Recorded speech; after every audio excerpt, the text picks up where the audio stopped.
Tim Hayes, Chairman of the Charles H. Dow Award Committee, and I'm very happy to present the 2016 Charles H. Dow Award to Charlie Bilello and Michael Gayed. Congratulations, guys. Thank you. Thanks, Tim. Very well done. Now, maybe you could explain a little bit about your paper and what you, just give us an overview or an abstract. The name of the paper is Leverage for the Long Run. And the idea in the paper, and something very different people haven't really looked at, is how to use leverage efficiently. The idea of using leverage, people to enhance returns, people have thought about that and implemented that for years. What we did differently here is said, first, what hurts leverage? Well, what hurts leverage is volatility. And what helps leverage?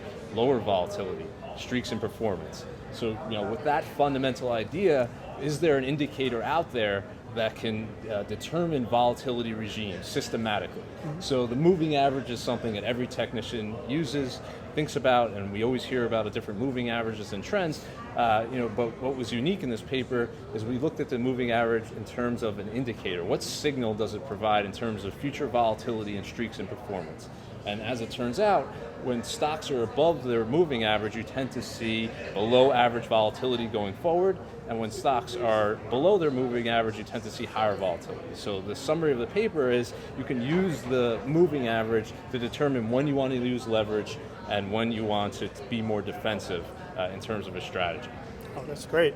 And how did you come up with the idea for this? Did you? Yeah, it's interesting. The two of us have done a lot of different media appearances, and one of the things I like to say in presentations is that a lot of people who do media, they say things often which are not really valid in terms of having predictive power.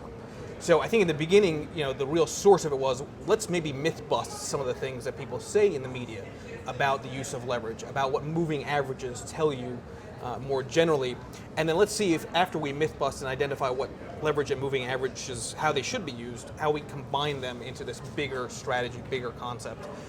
Jokingly, the first immediate slide in our presentation is how to make $10 trillion, because that's quite literally what the back test of the paper shows. As silly as that sounds, the math is real, and the indicators are quite powerful from that perspective.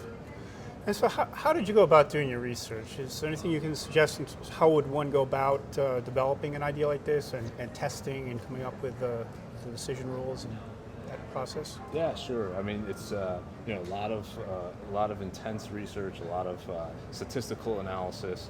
I think the most important thing when you think about, for us, is how do you make these strategies, how do you make these market anomalies implementable in terms of a portfolio. So, that's what we try to do in all of our papers, is to show how can one really use these things in real life. So in this paper, we show a strategy that rotates between using levered exposure of the market and treasury bills. So, today, in today's environment, you can use ETFs. They have leveraged ETFs from Direction and ProShares, and there's many treasury ETFs that you can use to replicate T-bills, and you can use that to really show real life, real world application of these ideas. And I think that's very important to not just test the theoretical, but think about how you can actually implement these, in real life. And further to that point, simplicity is always best in general. I'm a fan of Nassim Taleb. He would correctly argue, I think, that things that are complex are fragile. Every single award-winning paper that we've done, 2016 Dow Award paper is no different, is actually very simple in terms of what we're showing, which is what makes it robust, which is what makes it, I think, interesting for a lot of readers, a lot of traders and strategists. You don't need to have this insane strategy or multi-variable equation to figure out when to buy, when to sell.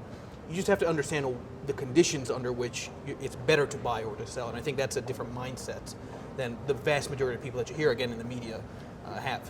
This also lends itself to not being overfitted, Exactly excessively over-optimized, which can be one of the real problems in developing. That was a real key point in the paper in terms of, people talk about their favorite moving average, 100-day, 200-day, 20-day, and what we really show in the paper is it doesn't matter so much. The period, of the moving average that you choose will affect your returns or the path of returns, but the idea here is not to optimize to that. The idea is moving averages in general contain, from the 10-day to the 200-day, contain this information about volatility.